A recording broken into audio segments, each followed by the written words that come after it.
Salom hammaga. Bugun qor maxluqi hikoyasini ikkinchi qismini aytib beraman. Sizlarga o'zimni Telegram kanalini tavsiya etmoqchiman. Kanalga qo'shilish mutlaqo tekin. Yangi hikoyalar joylanib boradi. Shu hikoyani ham Telegram kanalidan tavsiyalab oladi. Bundan keyin yangi hikoyalar qo'yib boriladi. Telegram kanal yangi ochilgan. Bemalol kirib qo'shilsanglar bo'ladi. Silkasi kommentariyada bo'ladi. Agar tayyor bo'lsanglar, men hikoyani boshladim. Biz ko'rgan narsamizdan qo'rqib ketdik va tezda qishloqqa qaytdik. Ko'rgan narsamizni soqolga aytib berdik. Oq soqol esa bizga qarab, hazillashyapsizlarmi? Bu yerda unaqa maxluq nima qilsin? Bor qayerda ekan? Ha mayli, to'planinglar, biz yerga boramiz va u maxluqni o'ldiramiz dedi. Keyin esa hamma qishloq ahli yig'ildik va o'sha g'orga bordik. G'orga borgach, oqsoqol balki kerak emas tura, qaytib ketarmiz dedik. Lekin oqsoqol yo'q, biz uni o'ldiramiz, bo'lmasa yana bolalar yo'qoladi deya boshladi. Bolalar, yana bir gap, bu hikoyani birinchi qismi kanalimda bor, kirib ko'rib olsanglar bo'ladi. Bo'lmasa hikoyaga qaytamiz. Biz g'orga kirib ketdik va o'sha maxluqni qidira boshladik. U maxluq hech qayerda ko'rinmas va izi ham chiqmas edi.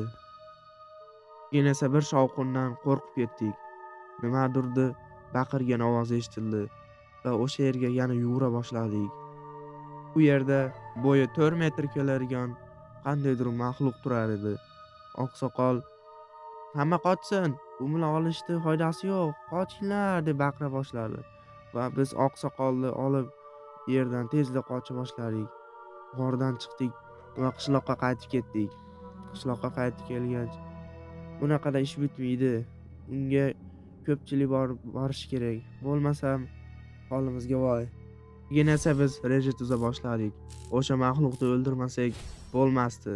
Keyin esa hamma oqsoqolni yig'ildik. Oqsoqol, u maxluqni qanday o'ldirmoqchisiz? Bironta yaxshiroq reja kerak dedik. Oqsoqol esa hamma meni uyimga yig'ilib tursin. Keyin esa u bizga hujum qiladi. Keyin esa biz uni tuzoqqa tushiramiz dedi. Biz yana bu qanday tuzoq bo'ldi? Axir bu qo'limizda nayza pichoqlar unga ta'sir qilmashi mumkin-ku. Qanday uni o'ldiramiz dedik. Oqsoqol aytdi: "Qo'rqmang, biz unga katta ayiq tuzog'ini qo'yamiz. U albatta u tuzoqqa tushadi" dedi. Keyin esa tunda 3 kishi bo'lib u g'orga bordik. G'orga kirganimizda maxluq uxlab yotgan ekan.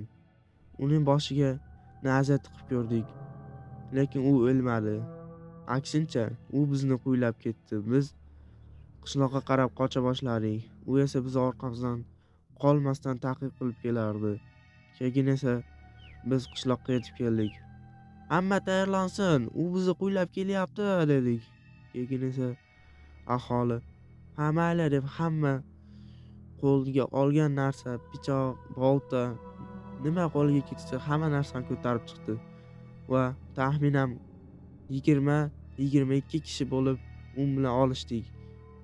Hamma uni o'rab oldi va u biz qo'ygan tuzoqqa afsuski tushmadi va 22 kishi bo'lib u maxluqni o'ldirdik.